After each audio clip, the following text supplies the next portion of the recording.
California, Neni, Gianai Legu, Naguaguamos, Mosquinai Zamu, I Magutu.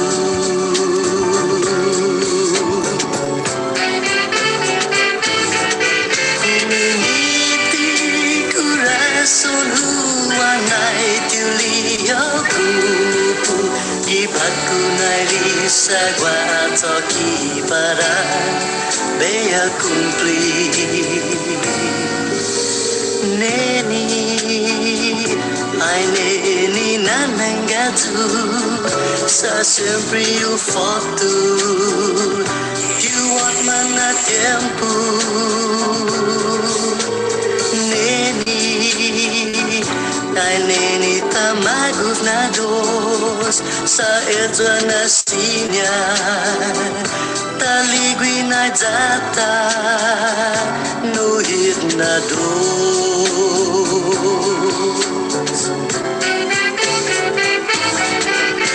Initi corazon huanay tiulio kumuku, gibat ko na risa bataki para bea cumplir.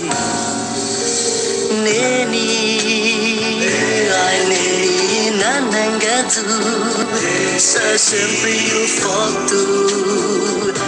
Tu wat mana tempo, kita hantu.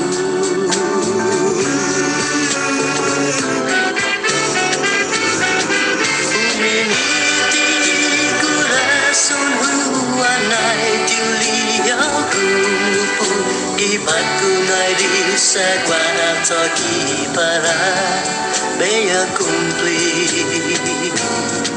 Humiliti corazon anay tuliya grupo, ibat ko na risa toki para bea cumplir.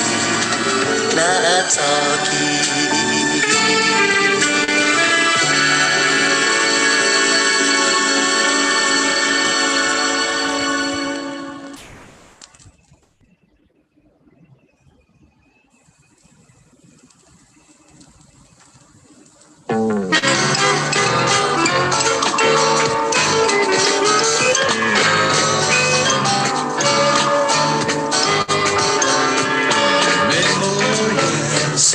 Tahunan seru, ay triste corazón, sa ipilan sunan matlan, jati ko gatotonu, ako nene napago, imuna maguf corazón.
Hafaday. Hafaday Hamzutodos.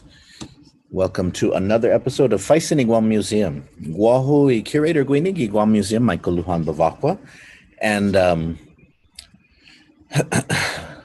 I'm excited for today's episode. Dispensa Zutalu, we did not have an episode of Faisen I Guam Museum last month because I was traveling. But I'm excited to bring it back for this month. I received a whole number of questions, and I've chosen four for us today to go over. Just a reminder, follow the Guam Museum on Facebook, Instagram, Twitter, and YouTube to check out content like this, check out regular updates, information on Guam's past, present, always with an eye towards the future. But so some reminders about the Guam Museum. First of all, the Guam Museum is open. People sometimes call and ask, are we open? And the Guam Museum, of course, is open. We've been open since last year, but we are now open for walk-ins. Our hours are, we hope in the future that our hours will be longer and offer more days out of the week that we'll be open. But we are open presently from Tuesday to Friday, 9 a.m. to 2 p.m. You do not need to make a reservation anymore, although if you're a part of a larger group, it is always good to call ahead to make sure that there's space for you. We still do try to manage the flow of the crowd so that there's not too many people at any given time. But you do not need a vaccination requirement. You do not need to wear a mask anymore, although we do, of course, recommend it. If you feel comfortable, please feel free to continue to wear a mask. But please come down to the Guam Museum. It's the summer. It's a great time to bring children. It's a great time to bring your family, whether they're visiting from off island or not. The Guam Museum is still a great place for learning about our past and our present. Let's get into the questions. So remember, if you have any questions about Guam history, Marianas history, Chamorro language, culture, heritage, comment with them, or you can send them to me via email, and then I may answer them for a future question. A future episode of Faisen I Guam Museum. The questions that I received today were sent via text message, email, some of them from just conversations with people. And as you'll see, they cover a wide range of topics. And so my last episode of Faisen I Guam Museum focused on Chamorro music. That one was so much fun, talking about Chamorro music in so many different ways. I really enjoyed it. And in fact, a few people asked that I do another one, which is Chamorro music focused.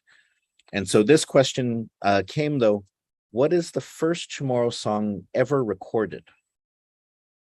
Now, the question of a Chamorro song is a tricky one. What makes a song Chamorro? Does it have to be in the Chamorro language? Most people would say a Chamorro song is in Chamorro.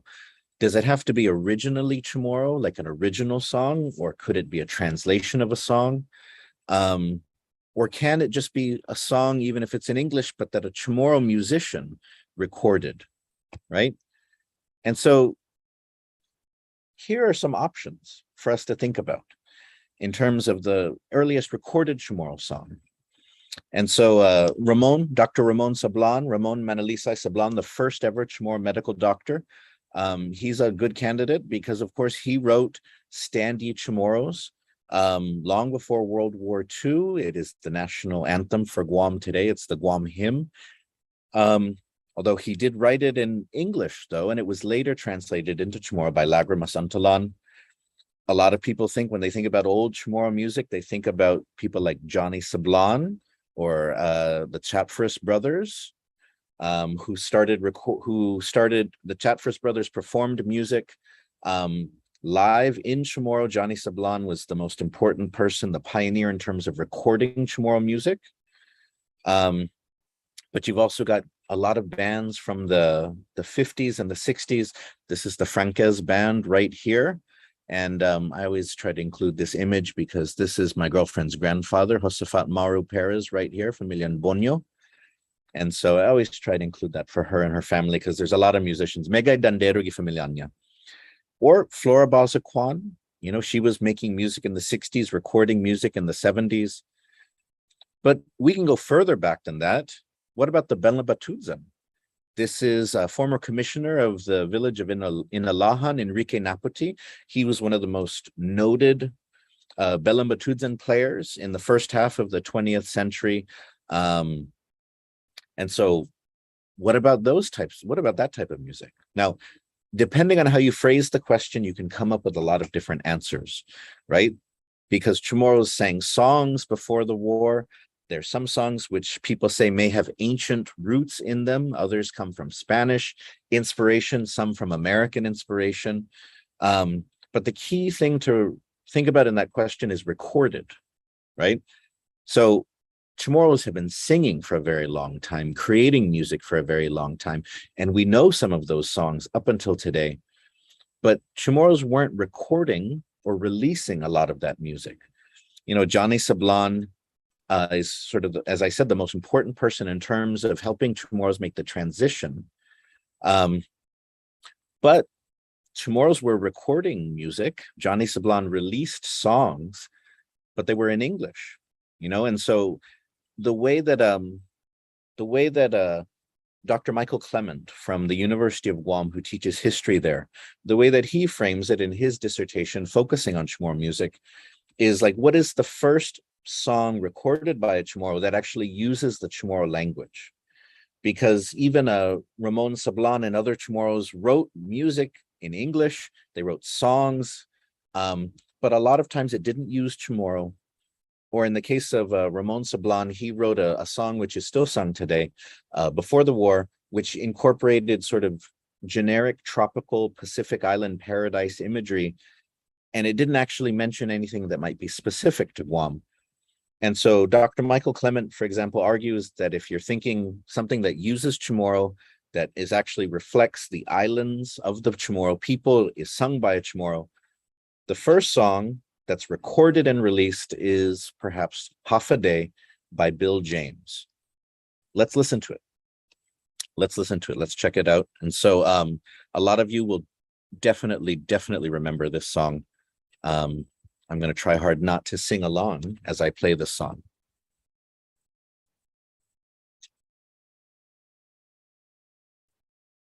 In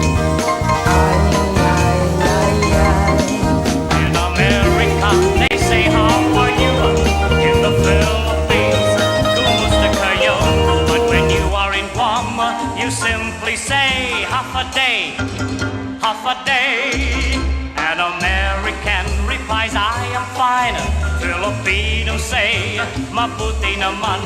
The Guamanians would say it with the click, taotaomo'na, taotaomo'na. From Anderson to Nimitz Hill, way down Umatilla Bay. Everyone will surely say, half a day. So if you're coming, then you should learn to say simple little words you hear every day. It's so easy to say, bye if you lay, half a day, half a day.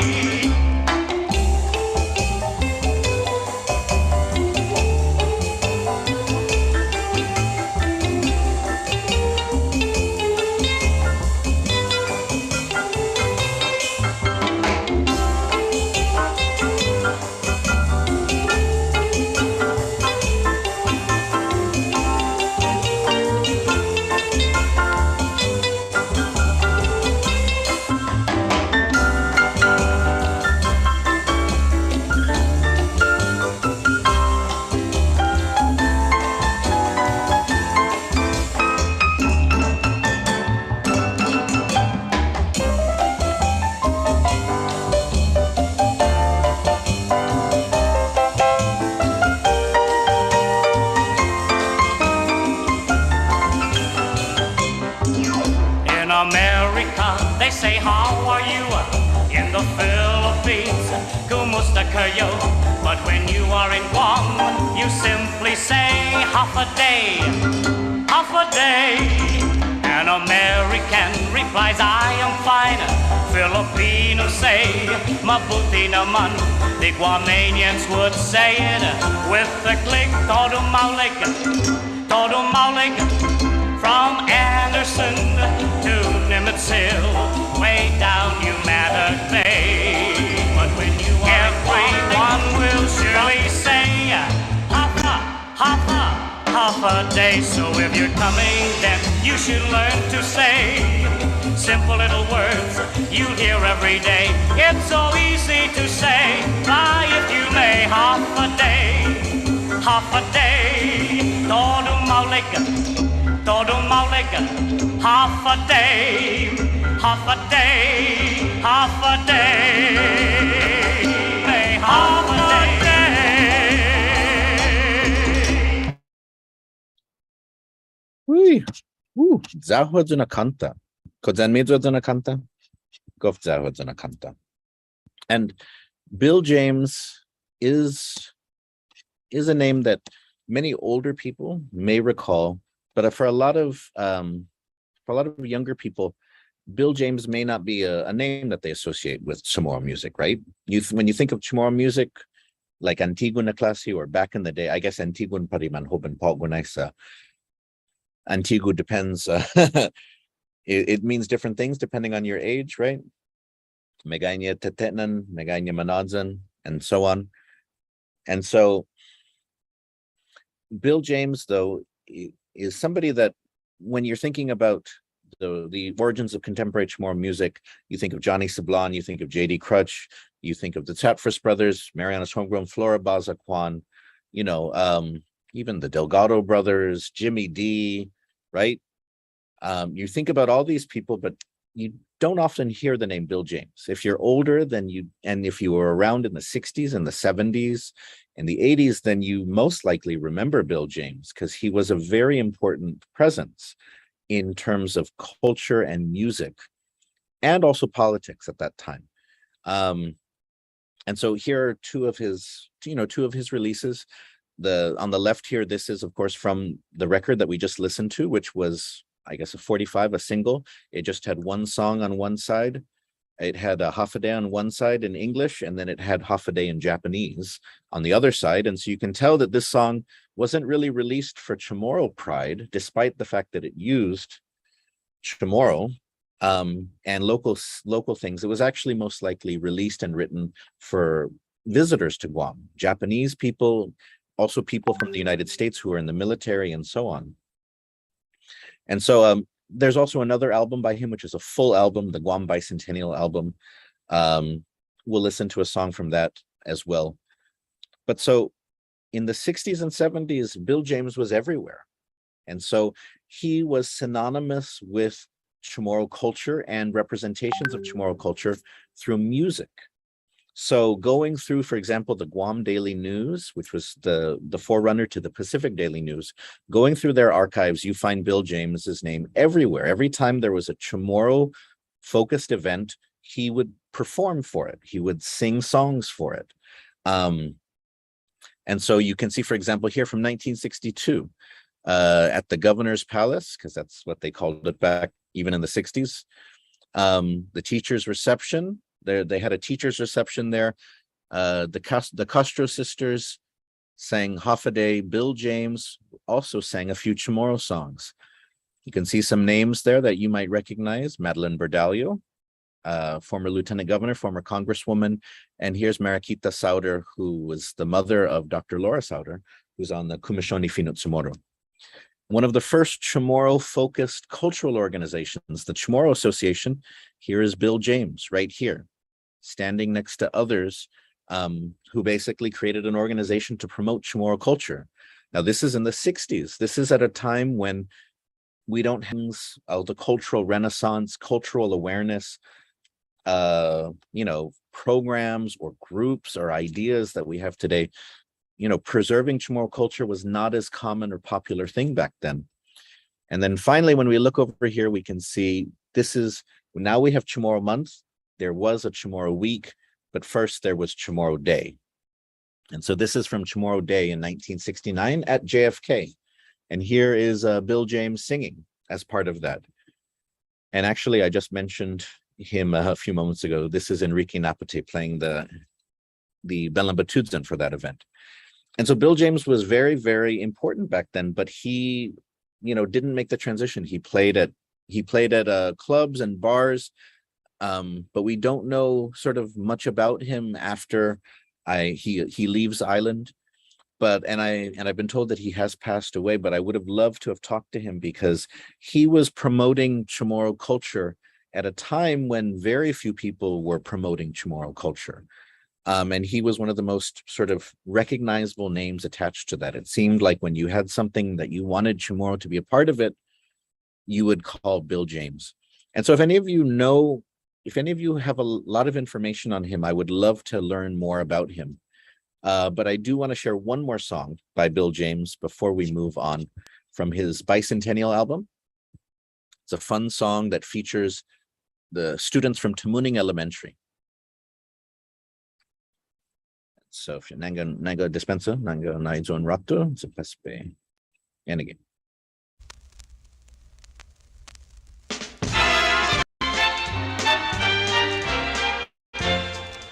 Hey, everybody, let's learn Chamorro. Listen to what I say and follow after me. Are you ready? Yeah! Hapa, Hapa, taotaomo'na, taotaomo'na. what's up? What's up? All is fine. All is fine. Hello Hello. can mean hapa. Can mean Hapa. That's Chamorro. You can say it all the time. Hapa Hapa means how are you? Can mean hapa. My love my love means come here. come here. Canta, Canta, sing along. sing along. That's Chamorro. Just sing it all the way. Hapa malagomo. Hapa malagomo. What can I do for you? What can I do for you? Nihita fanmago. Nita Fanmago. Let us all be jolly. Let us all be jolly. Siju usmaasi. See you smile. Thank you, may God bless you. Thank you very much. Nihita tatalo. Nita Fanmago. Let us try it one more time. Hapa, Hapa, taotaomo'na, taotaomo'na. my love, My love, tapanganta, tapanganta. kanta, Canta, tapanmago, tapanganta. ay Chamorro, man ang comprende. Ay Chamorro, man ang comprende. Ay Chamorro, we can communicate.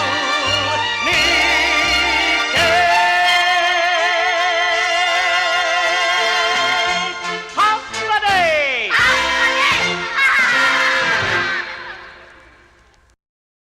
Oh, Biba, Zawadzu. So interestingly enough, on that album, it actually lists the students coming from Kangman or Kamuning, Kamuning Elementary. But and so again, always a reminder that whatever we know about history, whatever we remember, there's always more that could have been recorded, that could have been documented. And so that's why, for me, learning those stories and providing future generations an opportunity to learn, to hear those stories is important. So for me personally, and at the museum, for example, I have been interviewing people who helped create the Chamorro contemporary music industry as we know it. And so if you have any suggestions on people that I should talk to, put favor, comment or reach out to me. If you can help connect them to me, they can be on Island or they can be in the States, but I'm always looking for more chances to conduct oral history and then deepen our understanding of the history of this island and the Chamorro people. All right, next question. I remember from my women's studies class at UOG, there is a history of restricting women's rights about abortion on the island. Wasn't there a very restrictive law in the 1990s? Hungen. And so this is something that is very sort of, it's a very relevant topic nowadays because there is a bill in the Guam legislature which called the fetal heartbeat, or the Guam Heartbeat Bill of 2022, which would restrict abortion access, also follow certain laws that exist in the states, in places like Texas, where you can report on people who perform abortions or help people get abortions. And so learning our own history of this is important because, as you'll see, the conversation around where do Chamorros stand, or what does Chamorro culture tell us about abortion, is a very complicated one. But so in the 1990s, in 1990, there was a law that was passed, and it was a bill that was passed, which was then signed into law by then Governor Joseph Ada, which basically put Guam once again on the map. Usually Guam gets put on the map of the United States for typhoons. This time it happened because the national conversation around abortion sort of turned its eyes to Guam, because this law was the most restrictive in Guam at that time, in the United States and its territories at that time. And you can see here that it created a huge sort of uproar in the community, with camps that were pro-life, anti-choice, and camps that were pro-choice, sort of pro a woman's right to choose in terms of an abortion. That different camps formed, and there was protests, there was demonstrations. It was a very important moment in Guam's history. And so, first off, we should remember some of the history even prior to that. Roe versus Wade sort of made it so that a woman had the right to an abortion. And in Guam, sort of that didn't change much. It didn't change much immediately. We're used to thinking about Guam as being this very Catholic place. People are sort of against abortion and so on. But even the church and people's attitudes about this were much more muted back then. Abortion in the 70s wasn't the political, ideological issue that it is today for many people. And so that's why after Roe versus Wade was decided, Concepcion Barrett, Chong Barrett, she was the only woman in the 13th Guam legislature, and she quietly, with not a lot of fanfare, passed an amendment to the Guam Penal Code, which allowed a woman to get an abortion on Guam should she request it. Right? Now, in the 80s, things start to change in the United States because there's a decision from the Supreme Court called Webster versus Reproductive Health Services, which basically made it sort of that a woman's right to abortion, according to the Supreme Court, it could be mitigated, that states could create some reasonable restrictions, without restricting access. They could do things to sort of limit that right. And this basically was taken on then as a challenge by anti-abortion, anti-choice forces in different states and territories, to then see what local, state, territorial laws could be created to restrict reproductive rights for women, to restrict access to abortion. And so when the history of this is told, and Vivian Damas, who I cited earlier, she has written a lot about this. Ronald Stade, who wrote the book called Pacific Passages, has a section on it too. But this story is often told about sort of the conflict between a mother and a daughter. Senator Elizabeth Areola, who was the woman who championed sort of the local anti-choice, anti-abortion law, and then her daughter, who was an attorney, who took on the case challenging that and was one of the vocal opponents of that law. And so both are Chamorro women. And so oftentimes when we talk about this conflict in cultural terms, these two women are brought out. And so I do want to highlight that, because when you read articles about this, you'll always see those two names and their relationship. And so just to go back to it, the law that was passed, or the bill that was introduced, and then the law that was passed, basically made it so that it was very, very restrictive in 1990 to get an abortion. There was no exceptions for rape or incest in that law. Last minute amendments sort of gave the possibility that if a woman's life was in danger, then there could be a medical review panel, which would review the woman's case and could then approve it. There was also the solicitation clause, which criminalized counseling about abortion and referrals to get abortions. This was signed into law. So, and there's, this is 30 years ago, 30 plus years ago. This is at a time when the Catholic Church was much more influential in terms of politics. There are legends that talk about how the Archbishop was standing sort of in the galley above the legislature, sort of that he wanted to be on the floor when people voted, but instead sort of stood over them. And so, the church at that time was a very strong force and in getting this bill passed. And so now what's interesting about this is all of the different types of politics which get drawn into this. So when Joseph Adat signed this law, he made clear that while this was probably in conflict with the way the United States Supreme Court had decided the abortion issue, that this wasn't about that. And so he mentioned, I'm not taking this action to affect anyone's life in the 50 states. He said that he believed that this is a community issue first and foremost for Guam.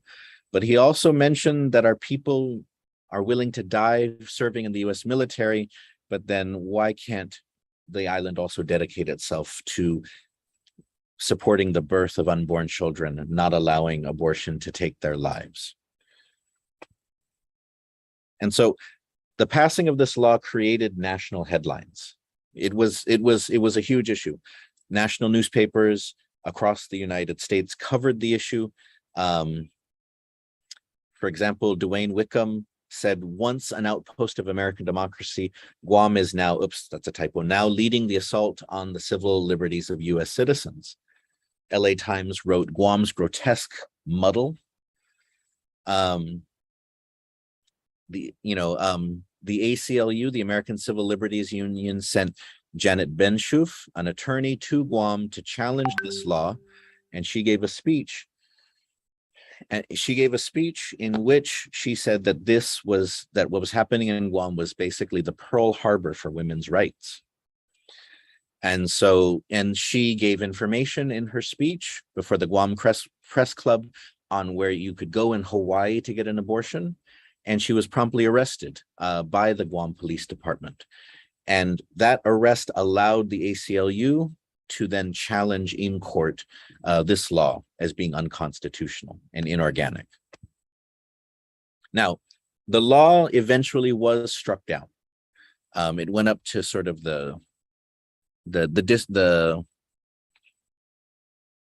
went to the district court, and a federal judge determined that it was unconstitutional. So this law was not on the books for very long. It is not on the books now. But there was so much for us to sort of analyze and think about. And one thing that I do want to highlight, because I'm trying to be sort of as objective as possible in my presentation of this, but this is an issue which is very personal to me. Because the first protest, I've been to many, many, many, many protests in my life. The first protest that I ever attended was during this time. My mother, who is featured here, standing next to Jane Fonda, this was at a huge rally for women's rights, abortion rights, reproductive rights in Washington, D.C. My mom was a nurse at that time, the president of the Guam Nurses Association, and so she joined the case to challenge that restrictive anti-choice, anti-abortion law. And so the first, there was the news article earlier about the rallies, one pro-choice, one anti-choice. And so the rally for pro-choice I attended with my mother and my grandmother, and I can remember that being the first protest sort of that I ever went to.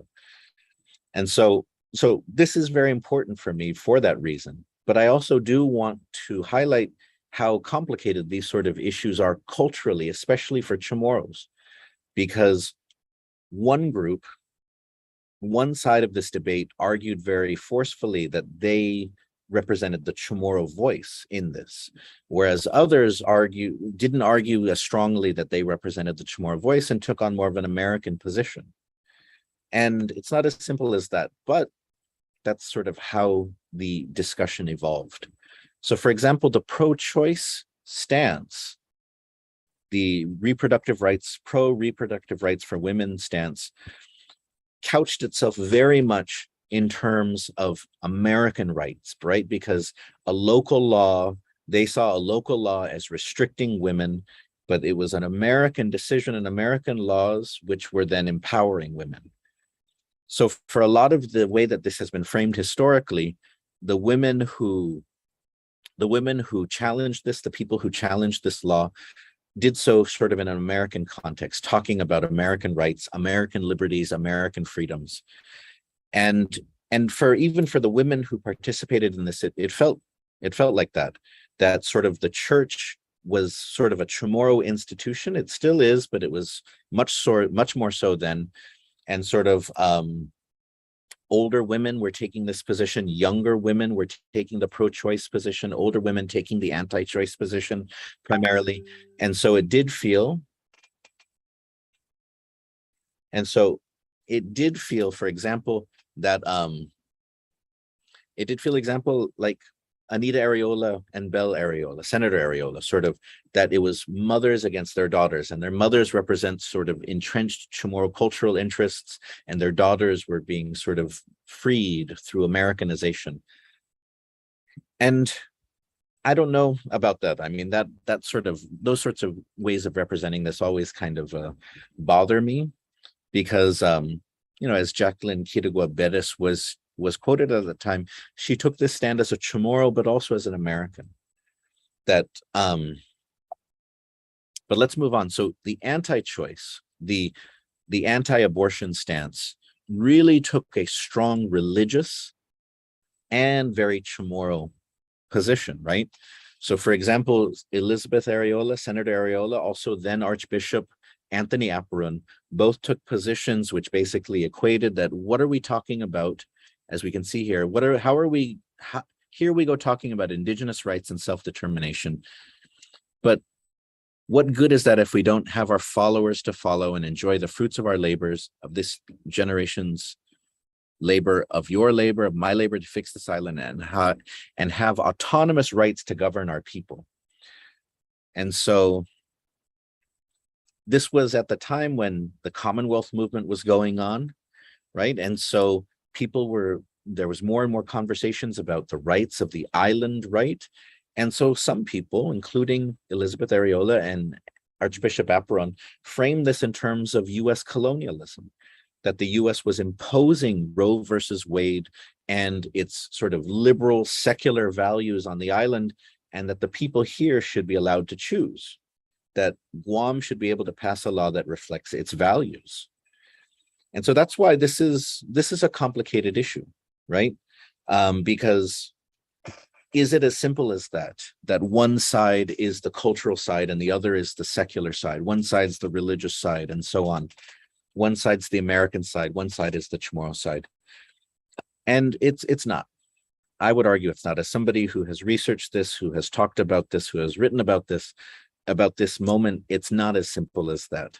But I do encourage people, especially now that who knows if there will be a big shift in abortion policy in the United States in terms of the rights of women to reproductive health, to reproductive health care.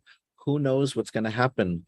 But returning to this moment is important, and I really appreciate Hugo Fagredesian na question. I appreciate that question though, so that I can talk a little bit more about this history. Next question. All right. I saw on Facebook, I did recently travel to the United Nations to testify for Guam. Can I tell you more about the history of this thing? Is this a new thing?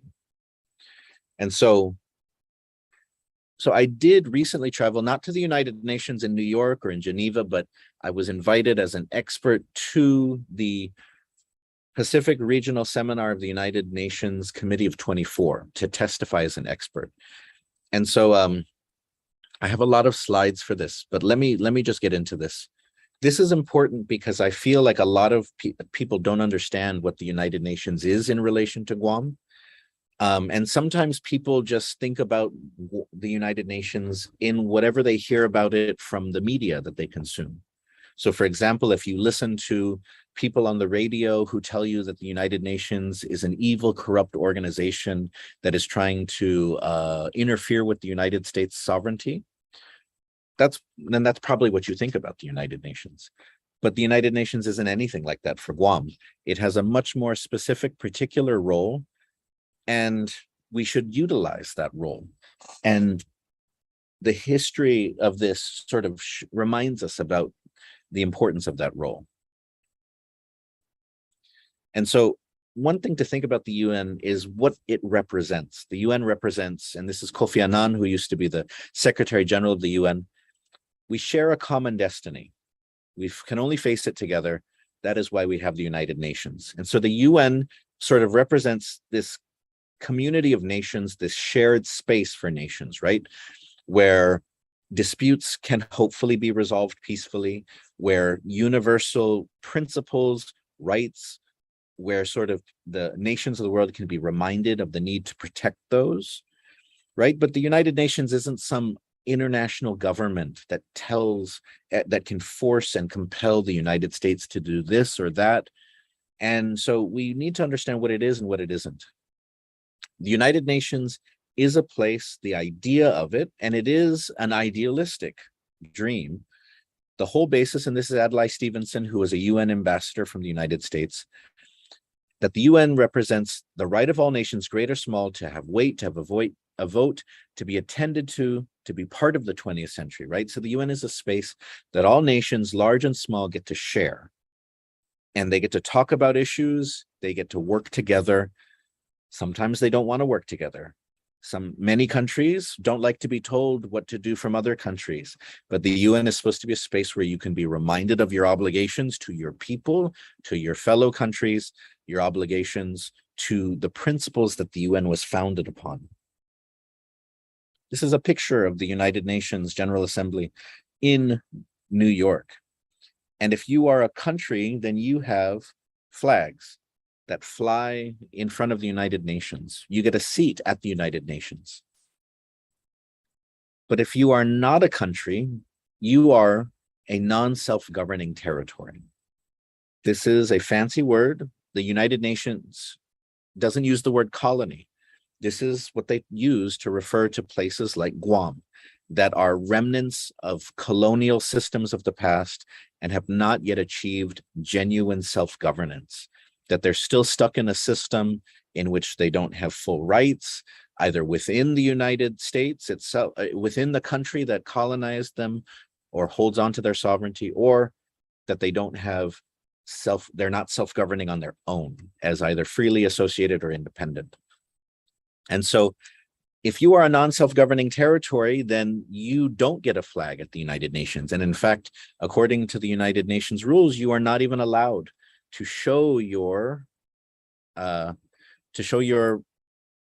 flag at the United Nations. But so these places, though, exist on a list. This is the list. These are the non-self-governing territories that are left. This list used to have dozens of places on it. And you can see in the year there that is when these places were placed on the list of non-self-governing territories. And so you can see the United States has 3: Guam, US Virgin Islands, and American Samoa. These were places, the United States acknowledged when it joined the United Nations that these are places that have not yet become self-governing.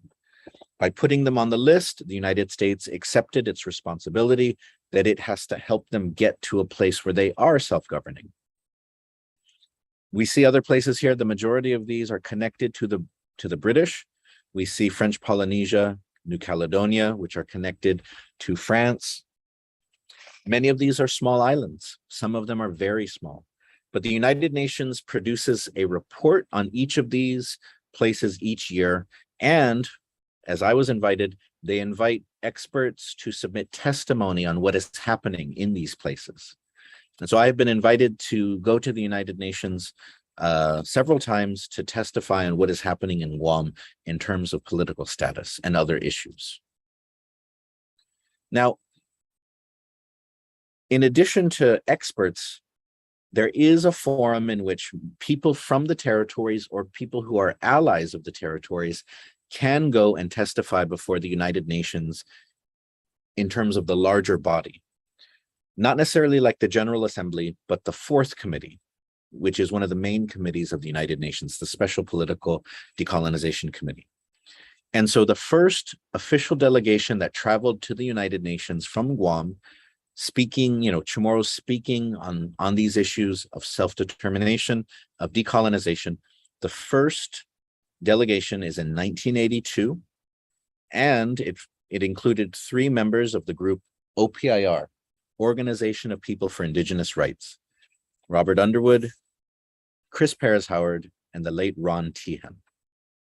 And so they were emboldened to do this after the United Nations had visited and encouraged them to come to the United Nations in 1979, when the UN sent a delegation to observe the failed vote over the Guam draft constitution. And so this was the first trip, but it was not the last. Over the years, and I forgot to put the images into this one.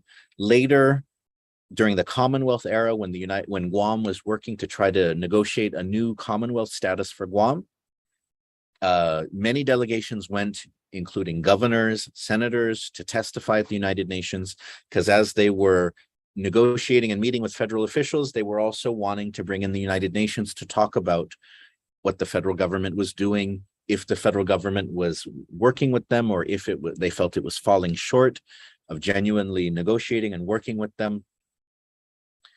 But trips to the United Nations ebb and flow, because it comes down to where the community is at. It comes down to whether the government is engaged.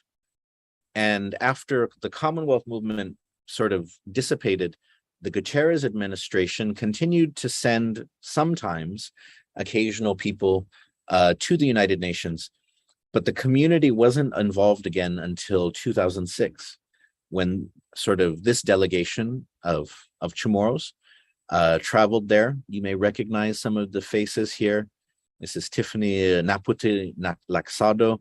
This is Julian Uggan, author and international human rights attorney, Fanai Castro, Carrie Ann Borja, Victoria Lola Leon Guerrero, who's the managing editor of UOG Press, Rima Miles, Sabina Perez, who is a current senator in the Guam legislature, and then John Blas. And so this was a community sort of effort to reconnect to the United Nations, because activists hadn't gone there for quite a while after the Commonwealth movement failed. And so there was several delegations that were sent. And then sort of the Calvo administration, the Eddie Calvo administration, and hold on, we have a video to watch real fast. They restart sort of visiting the United Nations after Felix Camacho's administration doesn't really do anything on decolonization for about 8 years. And so let's check here. I got a KOAM news piece on it. SDG. Before the United Nations Committee of Four in New York, Commission on Decolonization Executive Director Ed Alvarez and Speaker Judy Wampat presented testimony regarding Guam's quest for self-determination. From October 4th to the 6th, Alvarez says he let the committee know the time is now to strengthen Guam's relationship with the United States. We let them know that we were serious about embarking on this quest for political destiny. We let them know about the history again, a brief history of what's happened, and that it's time to modernize the relationship between Guam and the United States as far as political status. Speaker Wampat, meanwhile, appealed for the assistance of the UN in the political evolution of Guam and suggested 3 steps for the consideration of the committee, including to rebuke administering powers that continue the practice of colonialism, dispatch a special mission to Guam to provide information to the people of Guam on the role of the United Nations in the process of self-determination, and recognize Guam and other non-self-governing territories as member states of the United Nations. It's been 30 years since the UN has dealt with decolonization, with 16 colonies currently remaining, including Guam.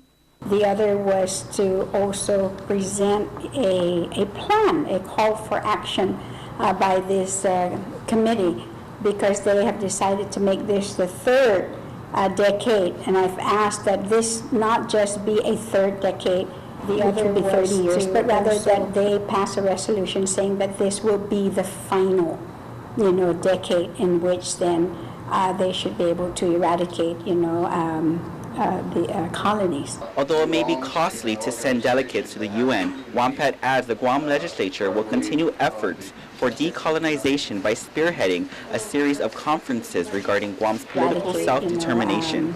She adds a presence must be made to continue dialogue and educating them about Guam. Moving forward, International Advisor on Governance and former Minister for External Affairs for the U.S. Virgin Islands, Dr. Carlisle Corbin, is on Guam to provide training on the UN process and a history of other countries who had gone through decolonization.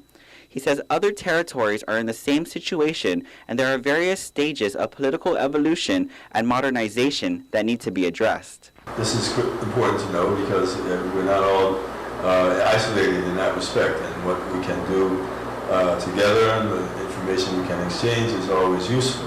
It is also important to have, and to the degree possible, a common message and common information and moving forward, so that the message coming from 5 or 4 is a bit stronger than coming from 1. Corbin has served for more than a decade as a United Nations expert on self-determination and will discuss his experiences with relating issues in Puerto Rico, American Samoa, CNMI, and the Virgin Islands as well. The seminar takes place on Thursday at Adelup from 2 to 5 o'clock. Alvarez says the commission will reconvene its meetings once the governor returns from off-island. All right. Oh my goodness. You may have noticed, if you were watching carefully, you may have seen a skinnier, younger version of me in that video. But so under the past 2 administrations, the Calvo and the Leon Guerrero administration, we've seen more engagement around the United Nations, both from the administrations themselves, but also from the community as well. And so this is the 2017 delegation. Now, when I say delegations, there's some people who travel officially from the government. So for example, in the 2017 delegation, Governor Eddie Calvo traveled to the UN to testify, but also several senators, including Fernando Esteves, Talina Nelson,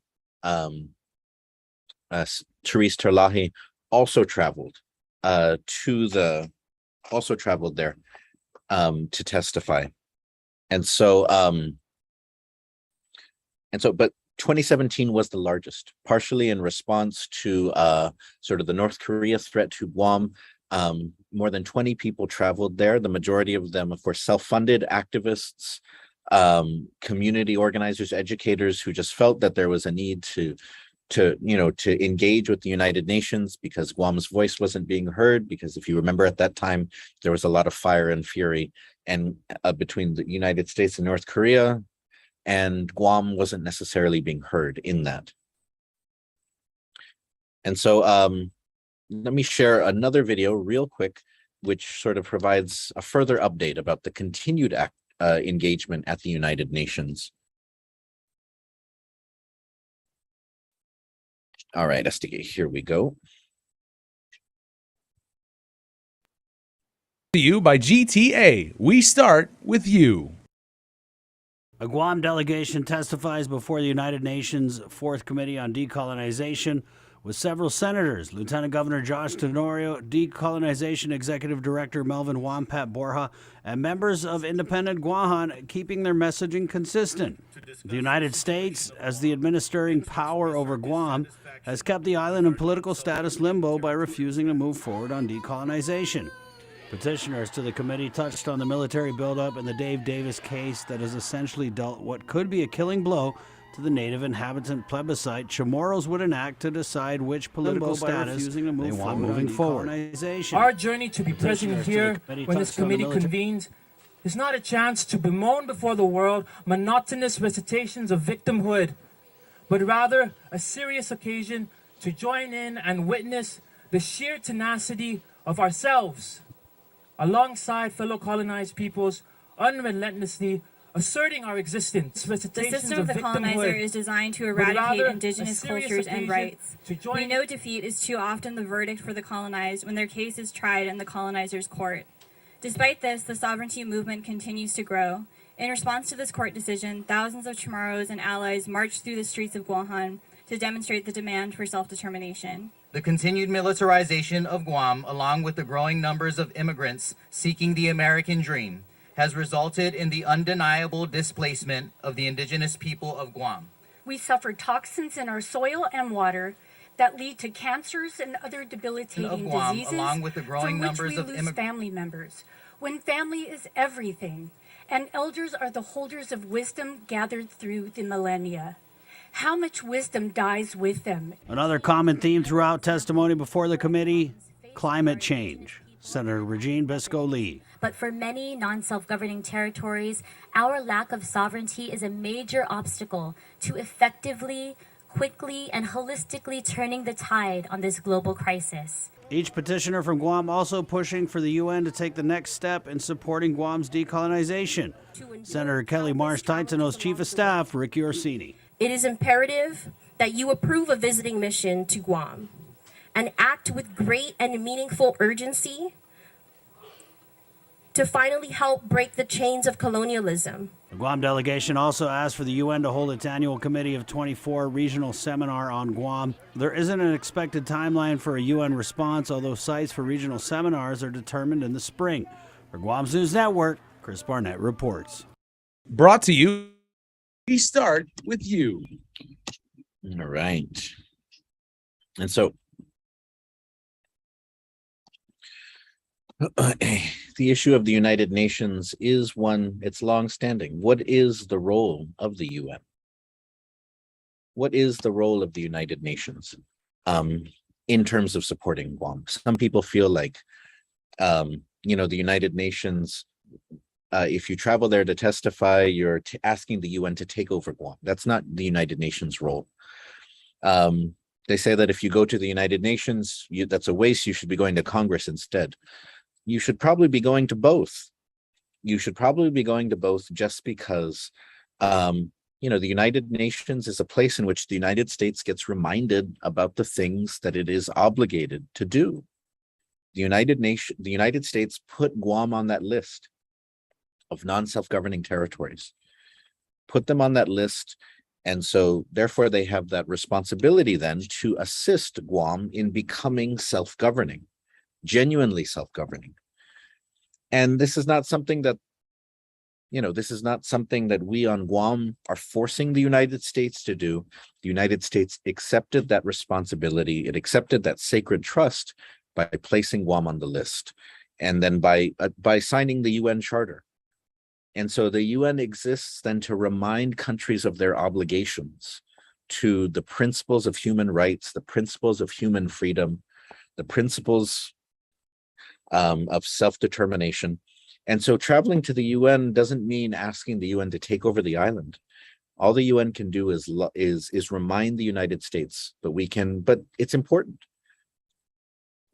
Guam has been a territory, a possession of the United States for more than 120 years. I think the United States needs reminders about its obligation.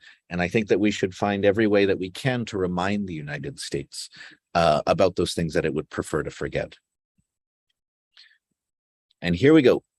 Our last question. And what I've started doing, because there was a number of people who asked, is that I started including Chamorro in these Faisen I Guam Museum. And so I usually try to make it then that the last one features the Chamorro language in it. And I always get this question, but I decided, let's do it. Can you tell us any taotaomo'na stories? I can tell you lots of taotaomo'na stories. But the one that I've chosen for you today has to do with ume'adzudzu, or the adzudzu. Ume'adzudzu is to hunt the adzudzu, to look for it. Adzudzu is the coconut crab, seen here in a beautiful mural, also seen here at the It's like at the Chamorro village. And so what I'm going to share with you is a pescador, a hunter's account of when him and his friends were catching a zuzu, and they had a taotaomo'na experience. And so Matugiesti Gifino Chamorro, it's written in Chamorro, but I'll translate it after reading it. All right, here we go. Un puengi quattro ham na mangatsung mameskantonu gizazigu. Mangof tzadik ham mameska sagi un ora in sedda jes na azuzu. Chamam huli imotna imas donklu na azuzu ni line huza duru di hukekoni. Gigun para baigoti kanaha akazu pues hu gatsa para bekoni. Sen makat papa iganatsahu sahu punuha igaga. All right. So one night, this man was hunting on the land with three of his friends. They were catching the azuzu real fast. They found in just 1 hour 10 coconut crabs, and then soon after he saw the biggest one the biggest azuzu he had ever seen, and he kept on trying to catch it. It almost now it's funny because in Chamorro they say aka, but it almost pinched him. So then he decided to step on it, but he stepped on it too hard. He killed the azuzu. Gigon matay azuzu hushenti un donkulun manenghing gi interu itatatauhu. Mumasahalami fasuhu za todu zufugu estamanatsu piluhu. Humom masi halum tanu za todu hamman maatnya. In pikura lumofani jeskin en mami za durum and malago ham tati para itrak mami ni tigaf tsago hudzungi halum tanu. Uti in sedda italan mami hudzung. As soon as that azuzu was dead, he felt like a big chill over all of his body. He started to sweat, and then his hair was standing up. It was getting darker. They were all afraid. So then they ran. They were carrying their catch out. They were trying to find their truck, which wasn't too far outside the jungle, but they could not find it. Kuleng moho na mamami hina no mami lo sigaham manafanabak. Puti lokwi todu I petnakud za ano and I huhatsa hulu I katsunesu ano kun donkulun dinigridun kanai tautau gisat nothu. Gimenet tres biai ham tati gilugat na hugatsi azuzu hutungu ha hafa pada bidahu. Mangogozu donkulu na asii na tiuhasngun pumunu igaka. It had been such a long time, but they kept on getting lost. They couldn't find their way out. And his legs started hurting. And then when he lifted up his pants, he saw that there was a big bruise, like a person's hand on his leg. And they kept going in circles, and they found their way back to where three times to where he had killed the azuzu. And then he realized what he had to do. And so he asked forgiveness because he didn't mean to kill the azuzu. Timanahadzan zuman gagawa si huhungo kun bosi leleknya para bein sette I jesno zuzu ben fanhano zaadahi na inbiraham tatlu tatti. Magahit na and I in sette jesa zuzu sadadik in sedda hudzung ikaratan mami za hungen utimu biahi na inbiraham tatti guhinan lugat. Masti tres dihas saganya idinegrido gi petnaku za hongi na taotaomo'na tsumogyazu paraguahu. It wasn't even finished asking for forgiveness. And then he heard a voice that said, leave the azuzu, leave, and then don't ever come back here. And it was not even, and when they left the azuzu, they found the path out real fast. And truly that was the last time that they went there. The bruise on his leg stayed for 3 more days, and he truly believed that a taotaomo'na did that to him. And so for those of you familiar with taotaomo'na stories, you may recognize some of these elements. That asking permission when you take things from the jungle is a common thing, not making a lot of noise, not being disrespectful, right, when you're in the jungle. And then what's funny here is, of course, the taotaomo'na tells the hunter to leave the azuzu behind. right? And it makes you wonder if the taotaomo'na are jealous of the hunt, or if they don't want them to kill them, they don't want them to eat them.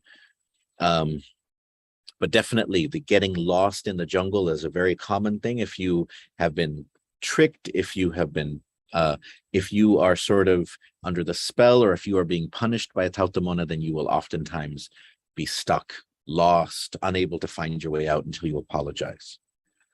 And so, enoha para este na episode, Faisen I Guam Museum. Si Diyos masi no hamzu todos ni umeega. Thank you to all of you watching. Now remember, Faisen I Guam Museum, the questions come from people like you who are watching. You can message on social media, the Guam Museum on Facebook, Instagram, or Twitter. You can comment on this video if you have any questions, or there is my email address right there that you can email me as well. And so, enoha para paugo. Si Diyos masi tatlo. Adios. Esta kimana.